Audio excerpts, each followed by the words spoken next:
से बड़े दार्शनिक हम नहीं है, जाम्बोजी से बड़ा विज्ञान। अरे विज्ञान, आज जब विज्ञान सब बातों को, जाम्बोजी की बातों को सिद्ध कर रहा है, तो जाम्बोजी की बात को देखिए, जाम्बोजी ने उस टाइम बता दिया कि सेरा करो। कौन साइंस इसको नकार सकता है? साइंस पढ़ने वाले बच्चे, और क्या होता है, यही काम है। अरे जब आप साइंस पढ़ रहे हो, पढ़े लिखे बच्चे हो, साइंस के सूत्र पढ़ रहे हो, बॉडी कैसे बनता है बायोलॉजी पढ़ रहे हो, कौन पार्ट कैसे चलता है, क्या काम करता है, बायोलॉजी पढ़ रहे हो, और वो पढ़ने के बाद में भी कह रहे हो कि क्या होता है सुबह लेट उठने से?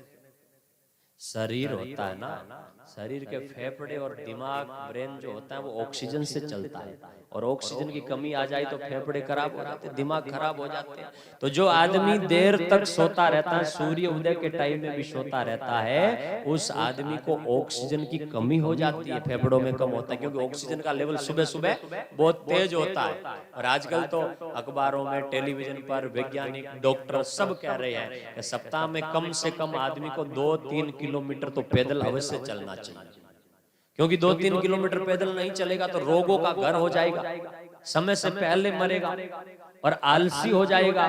आलसी आदमी के लिए कुछ नहीं मिलता है। सकल पदार्थ है जग माही, कर्महीन नर पावत नाही।